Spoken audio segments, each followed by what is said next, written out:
At the very outset, I take this opportunity in expressing sincere thanks and gratitude to Sri Narendra Modi ji, Honorable Prime Minister of India, and Sri Arun Jaitley ji, Honorable Minister of Finance, and all Union Council of Ministers for Cabinet approval for the special assistance measure for the state of Andhra Pradesh by way of special dispensation in funding and externally aided projects and funding of irrigation component of Polavaram project. I also take this opportunity in appreciating Sri N. Chandrababu Naidu Garu, Honorable Chief Minister of Andhra Pradesh, who had made the concerted and earnest efforts in requesting the centre for this purpose. We, the people of Andhra Pradesh, are so fortunate for having a dynamic and able Chief Minister in Sri Chandrababu Naidu Garu. I also express sincere thanks and gratitude to Sri Arun Jaitley ji, Honorable Minister of Finance, for giving the capital tax exemption to the farmers in the Andhra Pradesh capital region who pooled their farmlands for construction of capital at Amaravati. By virtue of this decision, I firmly believe that more than 20,000 farmers who gave up their land under the land pooling scheme would be benefited. While I am expressing sincere thanks to the Union Government for having given a cabinet nod with regard to special package, yet the determining period of 5 years from 2015-16 to 2019-20 in terms of extending special assistance to Andhra Pradesh in form of additional central share does not fructify the desired results, as the AP state has been facing enormous challenges with a substantial revenue and fiscal deficit. In view of this, I would urge upon the Union Government to extend the period of special package for 10 years, that is up to 2025 instead of 5 years, so as to give level playing field to the AP state on par with other developed neighbouring states. Further, I would also like to state here that the Andhra Pradesh had an outstanding externally aided projects depth of rupees 5,018.53 crores on the appointment day of June 2nd, 2014. As of today, the state has 9 externally aided projects under the implementation, of which 3 have been appraised during the past 2 years and 4 would end during the current financial year. The government of AP has submitted a shelf of 10 projects with an estimated project outlay 37,870 crore to the central government. The state government of Andhra Pradesh also urges the centre to amend the Fiscal Responsibility and Budget Management Act so as to help in raising the limit of borrowings to boost public spending. In this regard, it is learned that the Fiscal Responsibility and Budget Management Committee, headed by Sri N.K. Singh, former Revenue Secretary, has recently submitted its reports to the centre. I request the government to implement the report in toto. The state of Andhra Pradesh was bifurcated against the wishes of the interests of the residuary state, as a result of which the government of Andhra Pradesh is reeling under severe revenue deficit due to unscientific bifurcation of the state. The major assurances made in the Andhra Pradesh Reorganization Act 2014, like creation of a special separate railway zone at Visakhapatnam, setting up steel plant at Kadapa, development of new major port at Duggirajapatnam, increasing seats of AP Legislative Assembly, and providing support to the police department for raising additional police forces, setting up state-of-art greyhounds training center, as well as new operation wings for greyhounds, etc., have not yet seen the light of the day, despite lapse of 3 years since the NDA government came to power in 2014. While announcing cabinet approval on 15/3/2017 for special finance package to the state of Andhra Pradesh, the union government has also stated that the central government, after the enactment of the Reorganization Act, has provided central assistance of 10,461.04 crore to the state of Andhra Pradesh, which includes 4,403 crores released during 2014-15 rupees 2,000 crores released during 15-16 and rupees 4,058.04 released in 2016-17, which are palliatory and inadequate. As regards the funds allocated for the education institutes like IIT, IISCR at Tirupati, IIM at Vizag, NIT at Tadepalligudem, IIIT at Kurnool, AIMS at Mangalagiri, Petroleum University at Visakhapatnam, Central University at Anantapuram, Tribal University at Vijayanagaram are also inadequate. For completion of all these premier education institutions, a sum of rupees 4,247 crores are to be required.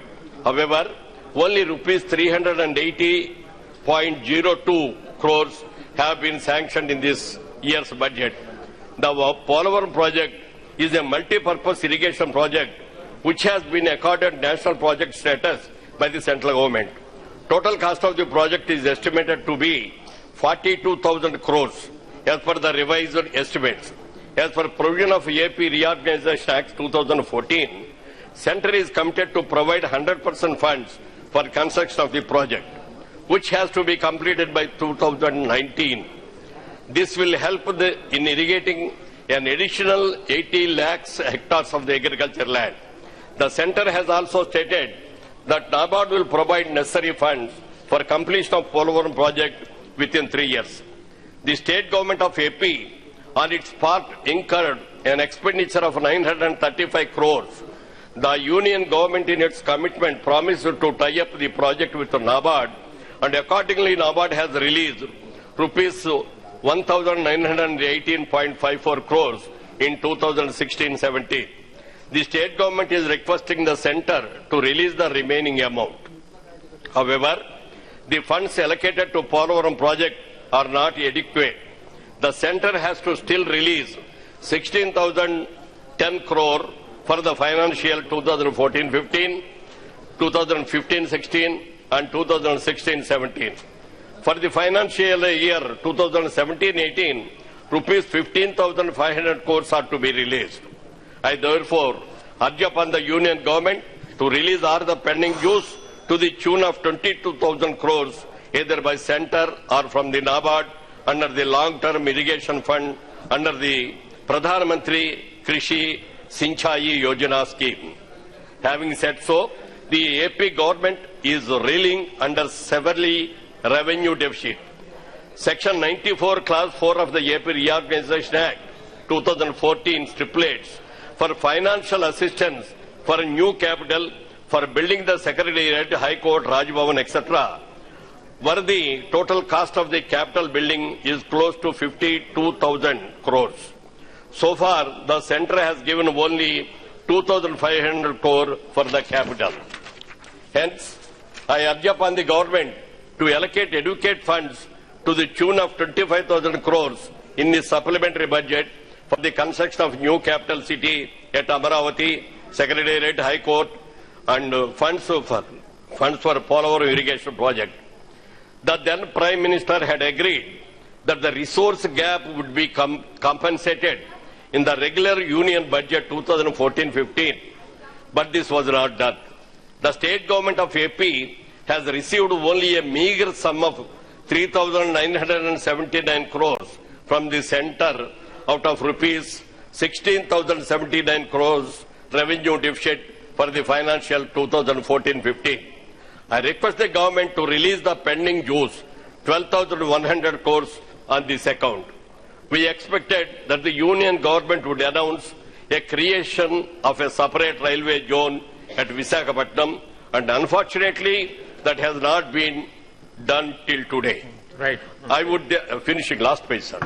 I would therefore earnestly request the union government kindly to fulfill all the provisions contained in the AP Reorganization Act 2014 in letter and spirit with regard to the release of adequate funds so as to develop on par with the other developed states. Now I turn to the issues pertaining to my state of Andhra Pradesh and my Rajahmundry parliamentary constituency. Rajahmundry parliamentary constituency is now renamed as the Rajamahendravaram of Andhra Pradesh, and I am constrained to bring the kind notice of the union government through this August House that the incidence of various types of cancer is very much prevalent in all the coastal districts of Andhra Pradesh, particularly in East and West Godavari district, including Rajahmundry, Amalapuram, Kakinada, Yeluru, Narsapuram MP constituencies. However, the existing government general hospital Rajahmundry is not having adequate facilities to deal with cancer-related cases.